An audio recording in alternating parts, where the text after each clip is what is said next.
Magandang araw guys. Bali ano to, tutorial ulit. Bali kung meron kayong enclosure na may lamang hard disk or USB man yan, pagka in-insert ko kuyari dito sa CPU or laptop man yan, itong enclosure or USB nyo, ayan, dapat may lalabas yan, di ba, na folder. Kasi nag-o-auto yan eh. Pagkaalala mo basta kahit pupunta kayo dito sa may ilalim, tapos nakita nyo itong USB na to, ibig sabihin na-detecta yung enclosure nyo o USB. Pero pagpunta nyo dito sa may folder, dito sa folder, tas this PC, wala siyang lumabas. Bali ito yung pinaka main natin, installation ng Windows eh.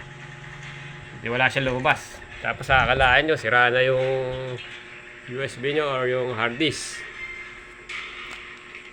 USB o hard disk o enclosure. Bali hindi.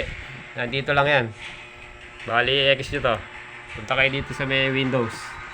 Tapos right click nyo yan. Tapos pupunta kayo sa disk management. Pupunta siya sa disk management. Yan yung laman ng ano nyo.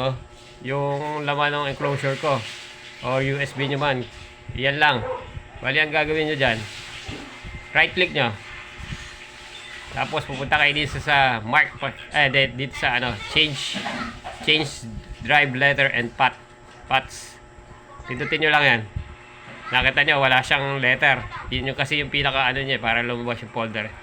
Bali ang gagawin nyo, add nyo lang, add, assign the following drivers letter E. Okay lang yan, okay nyo. Yan, lumabas na siya. Nakita nyo? Pakita ko sa inyo. Ayan, may E na siya. May dalawa pang hindi lumalabas. Ito bali wala naman to eh. Ito lang dalawa. Bali ganun ulit. Right click nyo. Change drive letter and paths. Add nyo ulit. Assign following driver letter. F. Ayan, okay nyo lang. Ayan, lumabas na.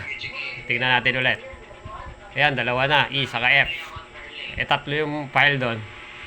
X natin ulit. Ito naman tayo. Ito. Right click nyo ulit. Change drive letter path. Ayan, add nyo ulit. Add.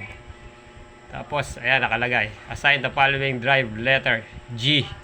G na siya. Okay nyo lang. Ayan, lumabas na. Bali yan, lumabas na yung pinaka-file nyo. Ayan, tatlo. E, F, G. Ayan yung mga laman niya, no? Hindi po siya sira. Kumbaga sa ano, wala pa siyang pinaka-path. Kumbaga yung letter na ganito para lumabas siya. Tapos syempre, pagka i-eject nyo, huwag nyo basta-basta ini-eject yung USB kasi makukorap yan. Bali, punta kayo dito. Ina-eject yan. Punta kayo dyan. Left click nyo, tapos ito yung USB ano natin eh, icon eh. Right click nyo lang yan. Tapos eject. Ayan, eject USB. Ayan, mag-eject na yan. Ayan, okay na. Safe to remove hardware. Ibig sabihin, okay lang hugutin yan. Ayan guys. Ayan, inugot ka na. Okay, ganun lang kasimple guys. Tutorial yan. Basta gadgets eh, magaling tayo dyan.